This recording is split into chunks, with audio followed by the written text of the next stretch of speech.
clôturons notre méditation des paroles du Notre Père avec les deux dernières demandes. Ne nous soumets pas à la tentation, mais délivre-nous du mal.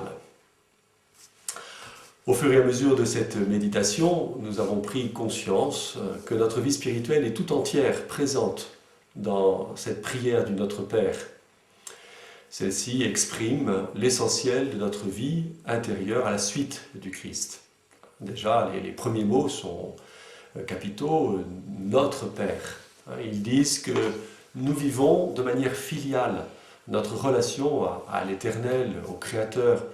Nous échangeons avec le Dieu Tout-Puissant, mais comme des enfants avec leurs parents, avec une profonde confiance. Et aujourd'hui, donc, nous demandons au Père de nous protéger face à la tentation.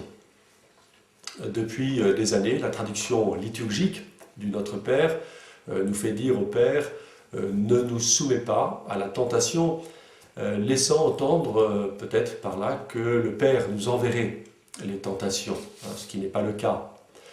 Il est question de venir à une autre traduction, ne nous laisse pas entrer en tentation. La tentation est une mauvaise inspiration parce qu'elle nous entraîne vers ce qui est mauvais pour nous. Elle nous écarte de notre vocation au bonheur particulièrement. Elle nous conduit vers la dégradation de notre relation à Dieu et aux autres, finalement vers une certaine mort intérieure.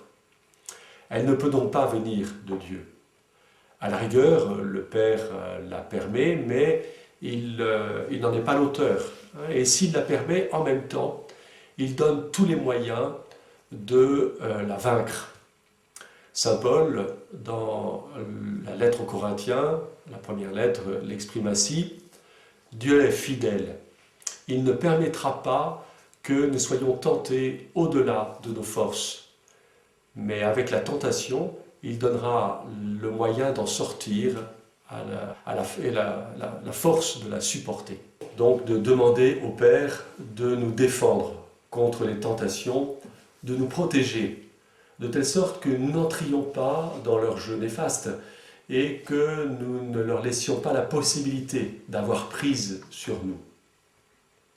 Si j'ose dire, il faudrait qu'ils nous adviennent comme aux canards. L'eau glisse sur leurs plumes, mais n'y pénètre pas. Nous demandons l'aide de la grâce de Dieu pour que nous ne laissions pas les tentations pénétrer en nous. Face aux tentations, nous avons besoin de l'aide de l'Esprit Saint que nous envoie le Père. Car les tentations sont souvent subtiles et elles sont fortes.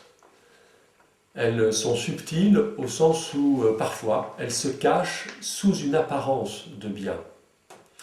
Par exemple, vouloir vivre dans un certain confort, une certaine aisance n'est pas mauvais en soi. Mais bonheur ne veut pas dire facilité ni confort à tout prix. Le bonheur que le Père promet contient un dépassement de soi. Autre exemple, tendre à exercer un pouvoir ou bien réussir sa vie, en soi c'est bien. Mais cela devient une inspiration mauvaise quand on cherche à le faire aux dépens des autres et quand on devient tyrannique.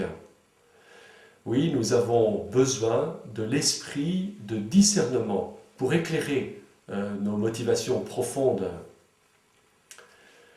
Et puis, les tentations sont fortes aussi quand elles profitent de nos faiblesses physiques ou psychiques notamment, ou quand elles surviennent quand nous traversons une épreuve qui nous fragilise. Par exemple, la tentation est forte de s'éloigner de Dieu et même de le renier quand un malheur nous arrive. Il faut la force d'une décision ferme et constante d'être fidèle à Dieu pour résister à ce genre de tentation. Nous devons donc demander sincèrement l'aide du Père pour résister aux tentations, pour les rejeter de tout notre cœur. Il faut que nous collaborions à l'œuvre du Père qui est de détruire le mal et la mort. Jésus son Fils a été lui-même tenté pour nous apprendre à résister aux tentations et à les vaincre. On voit cela au début du chapitre 4 de l'évangile de saint Matthieu. Voilà, nous terminons avec cette dernière demande du Notre Père, « Délivre-nous du mal ». Le mal n'est pas une abstraction. Il est toujours le fait d'une personne qui commet un acte s'opposant au dessein de Dieu.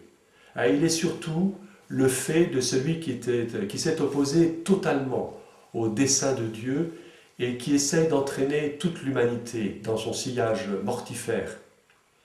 La Bible l'appelle le démon, le Satan, le diviseur. Il se jette totalement au travers de l'œuvre de salut et d'amour du Père accomplie dans le Christ. Mais sur la croix, le Christ Jésus a renversé son action.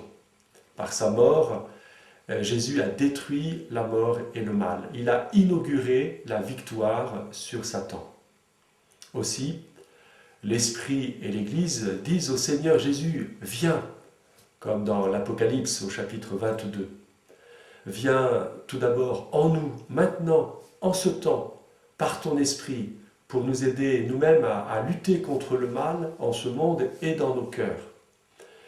Et puis, viens dans la gloire à la fin des temps pour consommer la victoire sur Satan. » Nous disons donc au Père, délivre-nous du mal, c'est-à-dire délivre-nous de tous les maux de la terre, délivre-nous de la violence, de la guerre, du mensonge, du péché en ce monde. Mais aussi, délivre-nous du démon. Donne-nous non seulement la paix ici-bas, mais surtout la grâce de l'attente persévérante du retour du Christ en gloire qui établira la paix totale entre Dieu et les hommes.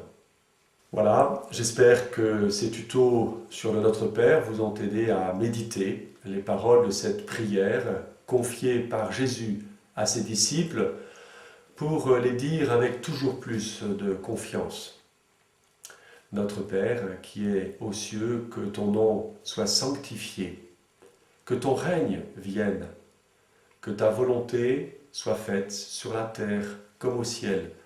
Donne-nous aujourd'hui notre pain de ce jour. Pardonne-nous nos offenses comme nous pardonnons aussi à ceux qui nous ont offensés. Ne nous laisse pas entrer en tentation, mais délivre-nous du mal. Je vous souhaite un bon temps pascal, illuminé par la joie du ressuscité. Bonne route à la suite de Jésus-Christ.